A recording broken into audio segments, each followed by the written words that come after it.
Andito na naman si Malaching guys. Maglalaba naman ako ngayon. Nasira na yung washing machine ko guys. Hindi na siya masyadong umiikot. Bagal na, umahina na yung pag-ikot niya. Pero okay pa naman yung dryer niya. Gumagana pa naman siya. Kaya thank you so much God. Kasi okay pa rin yung dryer ko. Yan naman yung pinaka-importante sa akin kasi kahit nasira na yung washing machine ko, basta gumagana pa yung dryer, okay lang. Kasi yun yung mahalaga. Gawa ng para pag nagbanlaw na ako, ito-dryer ko na lang siya. Hindi ko na siya isasampay sa labas. Dito ko lang siya sa loob ng bahay sasampay.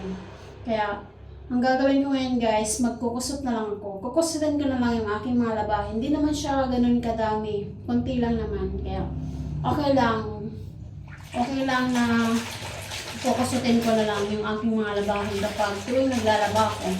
Sanay naman akong magkusot guys. Kaya okay lang sa akin.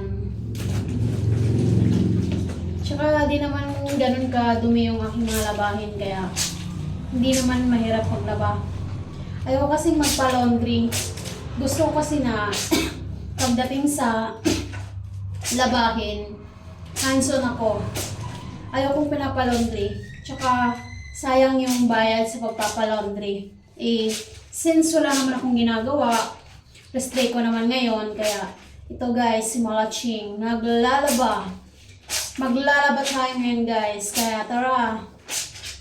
Samahan nyo ko maglaba, magkusot. Mga panty muna yung aking kinukusot guys. Ganoon ako maglaba. Ganon yung pamamaraan ko sa paglalaba. Yung mga panty muna, tsaka yung puti yung inuuna kong kusutin. Kaya, ito na guys, nagkukusot na ako. Mga ilang peraso lang naman ito ng panty. Siguro mga 8 peraso lang.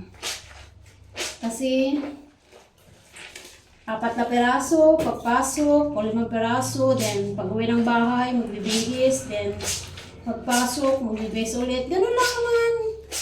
Ganun lang naman yung routine ng buhay ko guys. Araw-araw. Tsaka mga sariling labahin ko lang naman to guys. Kasi you know, I'm alone. Joke lang.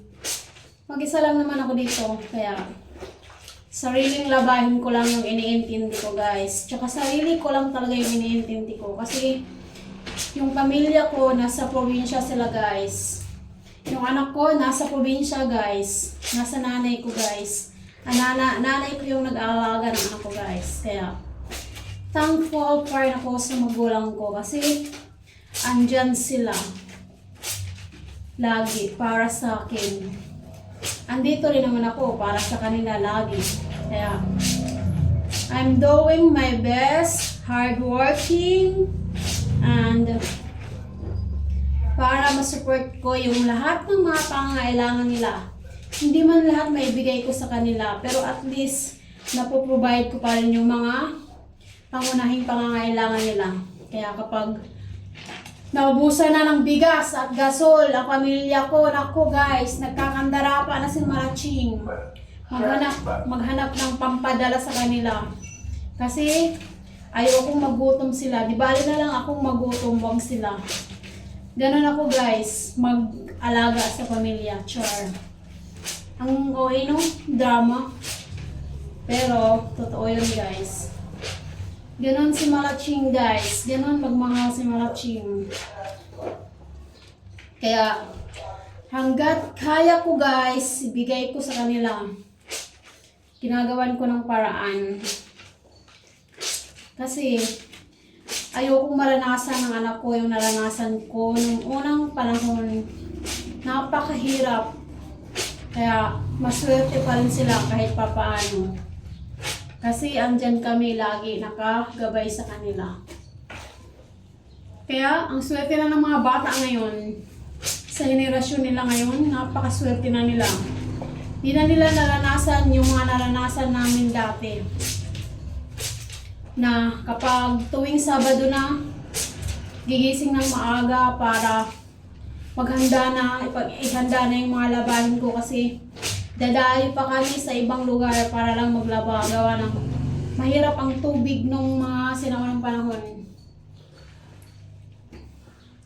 Dadayo ka pa sa Katanting, Kagarda, Kaitok para maglaba. Yung mga balon, tsaka yung basta yung iwan ko kung anong tawag dun. Kaya mga chikiting, magpasalamat kayo kasi maswerte kayo.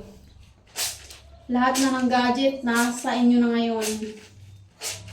Hindi nyo na naranasan yung maglaro sa kalsada kapag hapon, maglaro ng patintero, bahay kubo, tutig-tutig, or bastik cobre, Chinese garter. Kasi more on gadget na ang mga kabataan ngayon. Kaya iba na talaga ang henerasyon ng mga kabataan ngayon. Sabi nga nila, ang kabataan ang pag-asa ng bayan. Totoo. Kaya sipagan natin guys.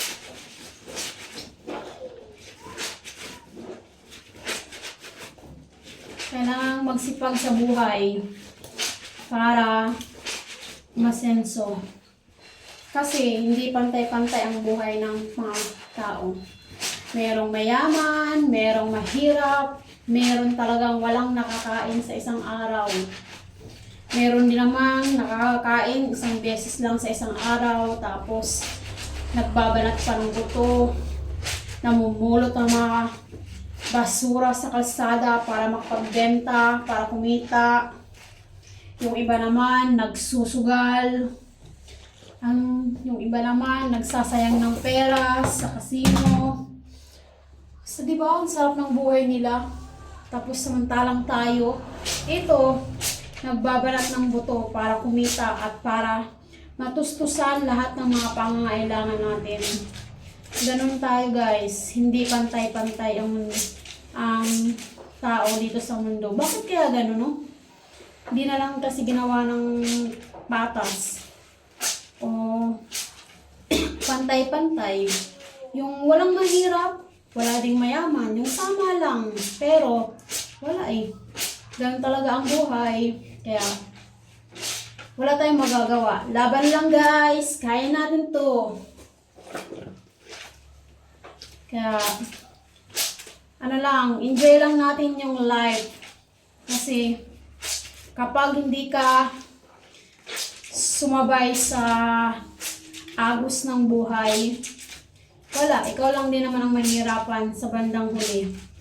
Kaya huwag mo sanang isipin na nag-iisa ka. Marami tayo guys, kaya laban lang.